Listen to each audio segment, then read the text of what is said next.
Hey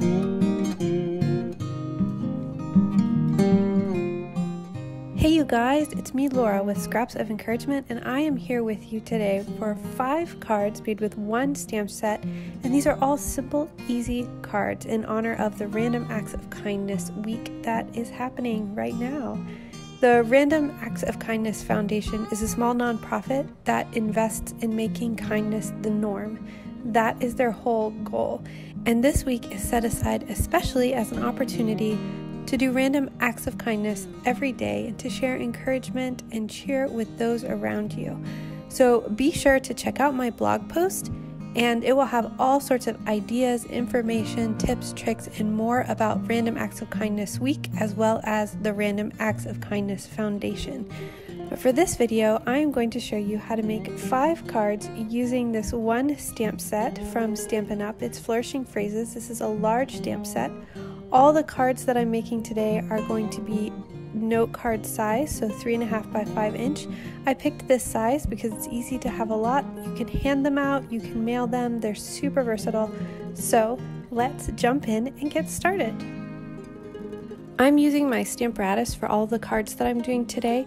Some of them I'm using because the stamp that I have is bigger than any of the blocks that I have, and some of these you could very easily do without a huge block or Stamparatus or any kind of stamping platform, but for some of these techniques you will need a stamping platform of some type. I'll be using the large solid floral piece from the stamp set, and I'm doing a monochrome triad on this card. I'm using 3 colors from Stampin' Up: Mint Macaron, Coastal Cabana, and Bermuda Bay. I'm starting with my middle color and my middle flower so that I can make sure that's centered, and then I'm going to use that to help line up the 2 flowers on the other side. You'll see that I have an additional ink pad here underneath my Stamparatus where I have the stamp. That just gives a little extra support to that plate so that when I'm inking up it helps me get a more solid coverage on my stamp.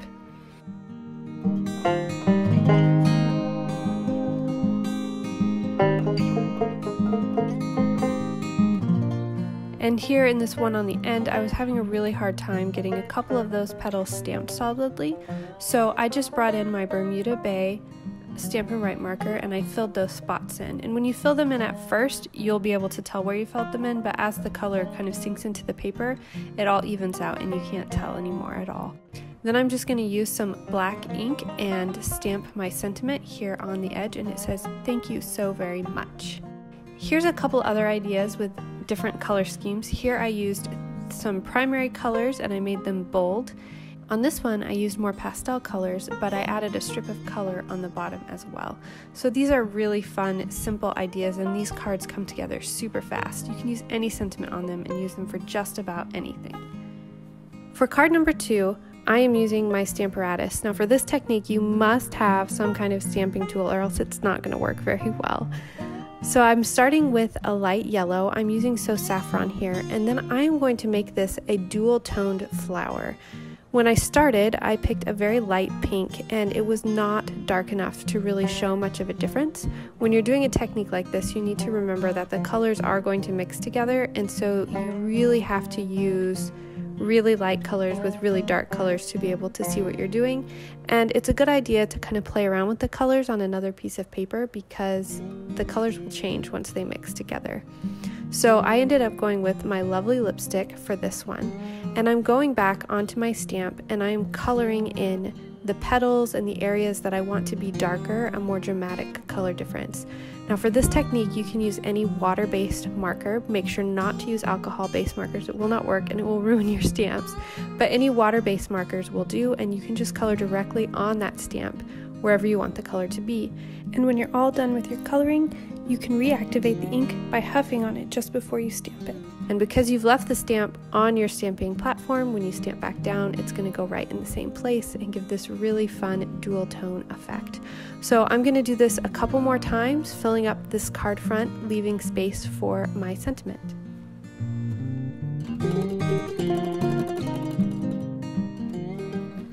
All that's left is stamping the sentiment on my card. I'm going with Early Espresso, which is a dark brown color for this particular card. I feel like it goes well with the color scheme here. And that's all for card number 2. Here's another card that I used doing the 3 flowers. I didn't do any special coloring techniques with this one. I just did solid color flowers. I went with more pastel colors and I added some black dots with my Pigma Micron pen, and it just gave a different look, but it's the same layout basically. I'm sorry I don't have video footage for this one, so just call it a bonus. It is not included in the 5 cards that I'm showing you today, but this uses a similar technique. I used 2 different colors of purple markers to color my stamp, and I added lots of water to this one, and I used watercolor paper to stamp it on, and it gave this similar kind of look, but I thought I would just go ahead and throw this one in there for extra inspiration. For card number 3, I'm using a 2 1/4 inch by 5 inch Whisper White panel, as well as a 2 7/8 by 5 inch piece of Poppy Parade cardstock. This is a very simple layout and design. You really don't have to have a Stamparatus for this one. I'm using a 1 inch strip of cardboard that I cut from some packaging. This is just a spacer to get my stamp away from the edge so I can get a cleaner stamp, but you can totally use a block for this one. And I'm going to use Poppy Parade, the same color as my cardstock, to stamp my flower image on the front there. And then I'm also going to use Poppy Parade ink to stamp my sentiment.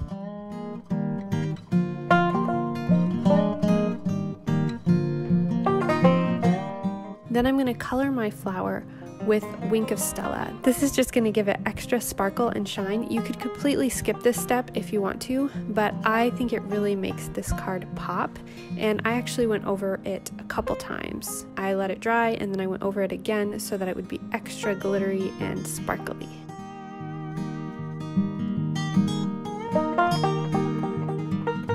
Then I glued my white panel onto my Poppy Parade piece and glued all of it down to the front of my card. And I went ahead and added the continuing sentiment on the inside with Poppy Parade as well. This is a super simple card, but it is stunning, and you can do this with so many different colors to get different looks and different feels.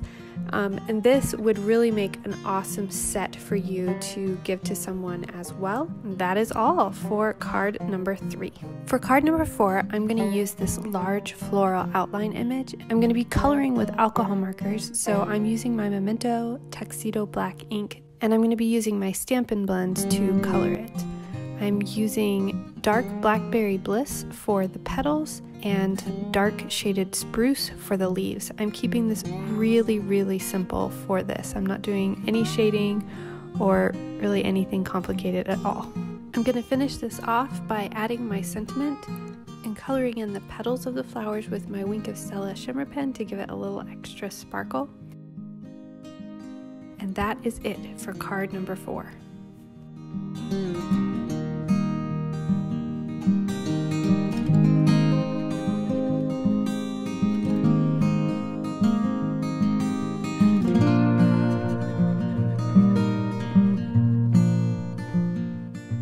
For card number 5, we're going to be doing some more coloring, but this time I'm going to be using watercolor pencils. And instead of stamping this one with a black ink, I'm going to do a little bit of a different look, and I am stamping this with my Pear Pizzazz ink. I'm using pencils from Assortment 2 from Stampin' Up. I'll be using Gorgeous Grape, Night of Navy, Garden Green, and Granny Apple Green. You can use whatever colors you have. And then I am just going to color in with my watercolor pencils. I'm doing some very basic shading with a darker tone and a lighter tone of each of the colors I'm using. You could use regular colored pencils for this. I am not going to be activating the watercolor portion of this, but if you have a water brush or even just a brush and some water, you could definitely activate this. You might want to use watercolor paper if you plan to activate with water. You could also try using the blender pen from Stampin' Up, and that should work fine to activate the color on the cardstock without getting the paper too wet. But I'm just leaving mine nice and simple today.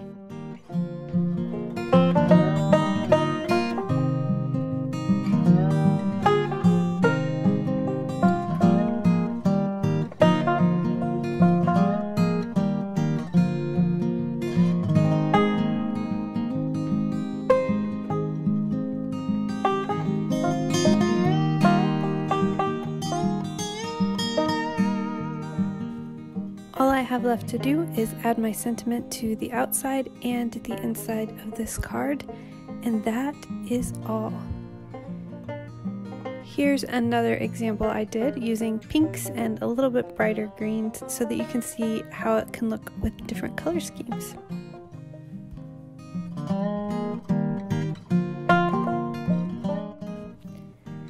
Thank you so much for watching me make these 5 simple cards today.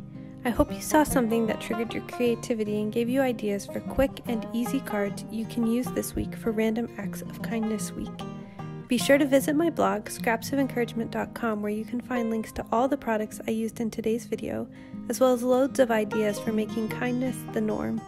Be sure to subscribe so you don't miss any videos, and as always, I hope you find joy in creating as you spread kindness and encouragement with your scraps of paper. I'll talk to you later. Bye.